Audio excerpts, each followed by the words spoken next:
আজি আমাৰ সদৌ টাই আহোম ছাত্ৰ সন্থাৰ সন্মানীয় সভাপতি বসন্ত গগৈৰ পূজনীয় পিতৃ প্ৰেম গগৈ ডাঙৰীয়া যোৱা 3 দিন পূৰ্বে তেখেত স্বৰ্গগামী হৈছে। তেখেতৰ আজি আৱাসগৃহত আমি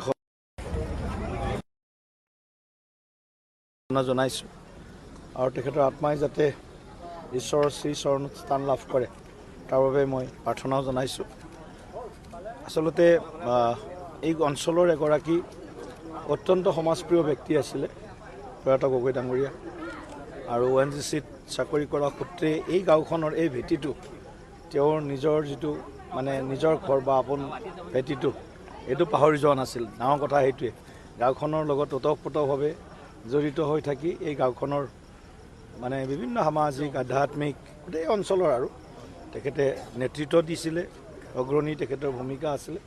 গতিকে এনেকুৱা এজন সমাজ হিতৈষী ব্যক্তিৰ দেহাৱসান আমাৰ গোটেই সমাজ জীৱনৰ বাবে ক্ষতি হয় আৰু যিয়ে নহওক আমি আগন্তুক সময়ত তেখেতৰ যিটো কাম কাজবিলাক যাতে আমি নৱপ্ৰজন্মৰ মাজত আগবঢ়াই লৈ যাব পাৰোঁ সেই কথাটো আমি সকলোৱে চিন্তা কৰিম একেলগে।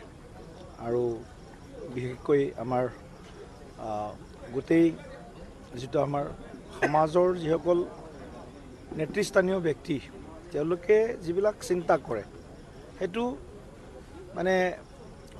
আগৰ যি প্ৰজন্ম সেই প্ৰজন্মলৈ সেইটো কঢ়িয়াই নিয়া দায়িত্বটো আমাৰ নিচিনা সংগঠন বা আমাৰ নিচিনা দল বা আমাৰ নিচিনা সমাজৰ চিন্তা কৰা সকলোৰে দায়িত্ব। গতিকে আমি আশা কৰিম সকলোৱে এখেতৰ বাকী যিখিনি কৰ্ম কাজ আছে সেইখিনিতো কৰিবই লাগিব, তাৰ লগে লগে আগন্তুক তেখেতৰ চিন্তা চৰ্চাখিনিকো আমি আগবঢ়াই লৈ যাম। আজি আমাৰ সদৌ টাই আহোম ছাত্ৰ সন্থাৰ সন্মানীয় সভাপতি বসন্ত গগৈৰ পূজনীয় পিতৃ প্ৰেম গগৈ ডাঙৰীয়া যোৱা 3 দিন পূৰ্বে তেখেত স্বৰ্গগামী হৈছে। তেখেতৰ আজি আৱাসগৃহত আমি জনাইছোঁ আৰু তেখেতৰ আত্মাই যাতে ঈশ্বৰৰ শ্ৰীচৰণত স্থান লাভ কৰে তাৰ বাবে মই প্ৰাৰ্থনাও জনাইছোঁ।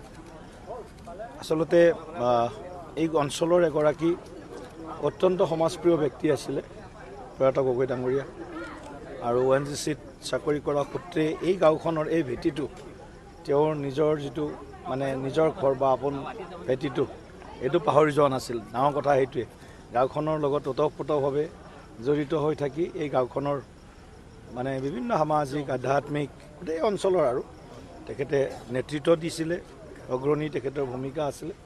গতিকে এনেকুৱা এজন সমাজ হিতৈষী ব্যক্তিৰ দেহাৱসান আমাৰ গোটেই সমাজ জীৱনৰ বাবে ক্ষতি হয় আৰু যিয়ে নহওক আমি আগন্তুক সময়ত তেখেতৰ যিটো কাম কাজবিলাক যাতে আমি নৱপ্ৰজন্মৰ মাজত আগবঢ়াই লৈ যাব পাৰোঁ সেই কথাটো আমি সকলোৱে চিন্তা কৰিম একেলগে।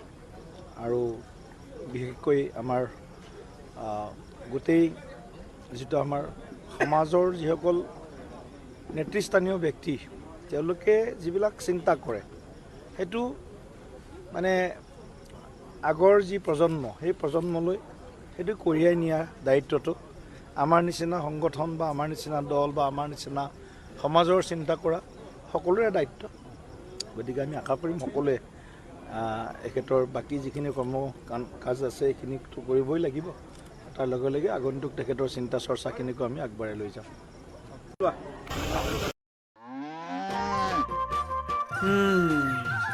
মোৰ লখিমী কেইজনীয়ে ইমান বেছিকৈ গাখীৰ দিয়ে মনটো একেবাৰে ভাল লাগি যায়। বিয়মৰ দানা খোৱাৰ পৰা মই বেছিকৈ লাভৱান হৈছোঁ। আপোনালোকেও বিয়মৰ দানা খুৱাওক আৰু এইটো বেছিকৈ লাভ কৰক।